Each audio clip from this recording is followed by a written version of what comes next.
វីលោកទៅលើតំបន់ឆ្នេរសមុទ្រណូម៉ង់ឌីនៅផ្នែកខាងជើងប្រទេសបារាំងនៅថ្ងៃទី6 ខែមិថុនាឆ្នាំ1944ត្រូវបានគេចាត់បញ្ចូលជាប្រតិបត្តិការវីលោកចេញពីទីសមុទ្រសម្ដៅឡើងគោកដ៏ធំបំផុតមួយនៅក្នុងប្រវត្តិសាស្ត្រវាគឺជាចំណុចចាប់ផ្ដើមដែលបើកផ្លូវឆ្ពោះទៅរកជ័យជំនះរបស់ប្រទេសសម្ព័ន្ធមិត្តលើអាល្លឺម៉ង់នៅក្នុងសង្គ្រាមលោកលើកទី2នៅឆ្នាំ1944សង្គ្រាមលោកលើកទី2បានឈានចូលដល់ឆ្នាំទី5កាលពី4ឆ្នាំមុននៅឆ្នាំ1940កងទ័ពអាល្លឺម៉ង់បានចូលឈ្លានពានកាន់កាប់តំបន់ប៉ែកខាងជើងប្រទេសបារាំងហើយបានរៀបចំសាងសង់ខែលការពារយ៉ាងរឹងមាំនៅតាមបណ្ដោយឆ្នេរសមុទ្រជាប់នឹងច្រកសមុទ្រអង់គ្លេសនិងមហាសមុទ្រអាត្លង់ទិកដើម្បីទប់ទល់នឹងការវាយលុករបស់គូសត្រូវនៅខែមករាឆ្នាំ1944នៅក្នុងពេលដែលកងទ័ពសម្ព័ន្ធមិត្តកំពុងតែវាយប្រយុទ្ធគ្នាជាមួយនឹងកងទ័ពអាល្លឺម៉ង់នៅក្នុងប្រទេសអ៊ីតាលីឧត្តមសេនីយ៍អាមេរិកម្នាក់គឺលោក Eisenhower ត្រូវបានគេតែងតាំងឲ្យធ្វើជាអគ្គបញ្ជាការដឹកនាំប្រតិបត្តិការវាយលុកទៅលើតំបន់ណូម៉ង់ឌីដែលគេឲ្យឈ្មោះសម្ងាត់ថា Operation Overlord ក្រោយពីបានចំណាយពេលជាច្រើនខែដើម្បីរៀបចំផែនការប្រយុទ្ធធ្វើការហាត់សមនិងប្រើឧបាយកលគ្រប់បែបយ៉ាងដើម្បីបំបែកដានគូសត្រូវនៅល្ងាចថ្ងៃទី5ខែមិថុនាឆ្នាំ1944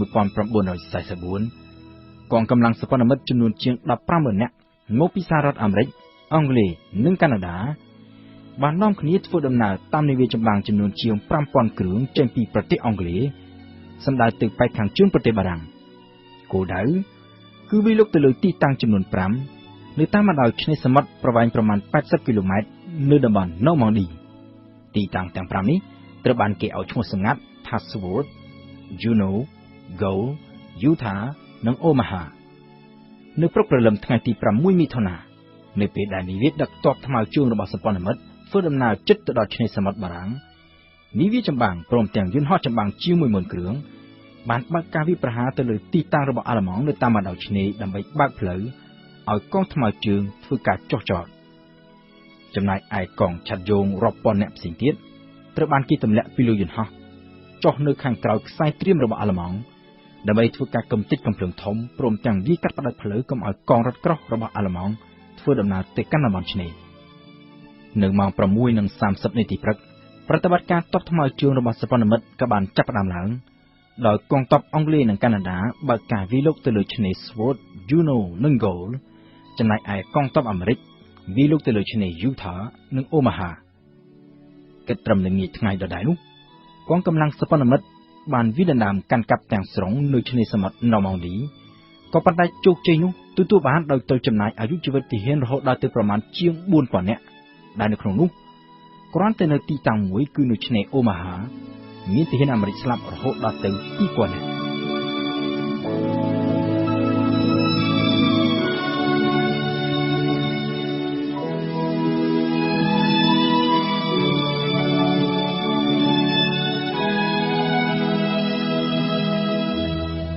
ជោគជ័យនៅណូម៉ង់ឌីនៅថ្ងៃទី6ខែមិថុនាគឺជាការបើកច្រកផ្លូវឲ្យប្រទេសសម្ព័ន្ធមិត្តបញ្ជូនទាហានព្រមទាំងអាវុធយុទ្ធភ័ណ្ឌកាន់តែច្រើនចូលមកក្នុងប្រទេសបារាំងគិតត្រឹមចុងខែមិថុនាទាហានសម្ព័ន្ធមិត្តរហូតដល់ទៅជាង 1 លាននាក់ព្រមទាំងរថក្រោះនិងរថយន្តយោធាផ្សេងៗទៀតសរុបជាង 20,000 គ្រឿងត្រូវបានគេបញ្ជូនតាមកប៉ាល់ចូលមកក្នុងប្រទេសបារាំងតាមណូម៉ង់ឌីហើយបានវាយរុញច្រានកងទ័ពអាល្លឺម៉ង់ឲ្យដកចេញពីតំបន់ខាងជើងប្រទេសបារាំងនៅត្រឹមខែសីហានៅក្នុងពេលជាមួយគ្នានោះកងកម្លាំងនៃចលនាតស៊ូបារាំងរួមជាមួយនឹងកងកម្លាំងអាមេរិកបានបើកការវាយប្រហារពីសមុទ្រមេឌីទែរ៉ាណេទៅលើឆ្នេរសមុទ្រប៉ែកខាងត្បូងប្រទេសបារាំងដែលអនុវត្តតាមយុទ្ធសាស្ត្រដែលគេបានប្រើប្រកបដោយជោគជ័យនៅណូម៉ង់ឌីនៅចុងខែសីហាកងពលធំរថក្រោះនៃចលនាតស៊ូបារាំងដឹកនាំដោយឧត្តមសេនីយ៍ Philippe Leclerc ដែលមានជំនួយពីកងថ្មើរជើងរបស់អាមេរិកមួយកងពលធំបានវាយលុកចូលទៅរំដោះទីក្រុងប៉ារីពីការកាន់កាប់របស់កងទ័ពអាល្លឺម៉ង់ការរំដោះក្រុងប៉ារីដែលជានិមិត្តរូបនៃការរំដោះប្រទេសបារាំងចេញពីនឹមត្រួតត្រារបស់អាល្លឺម៉ង់ដែលបានចាប់ផ្ដើមឡើងតាំងពីពាក់កណ្ដាលឆ្នាំ1940នៅក្នុងរយៈពេលប្រមាណខែក្រោយមកទៀតក្រោយពីបានរំដោះប្រទេសបារាំងកងទ័ពសម្ព័ន្ធមិត្តក៏បានធ្វើការវាយលុកចូលឈ្លានពានទៅលើទឹកដីអាល្លឺម៉ង់ពីទិសខាងលិចនៅក្នុងពេលដែលកងទ័ពក្រហមរបស់ Stalin វាយលុកពីទិសខាងកើត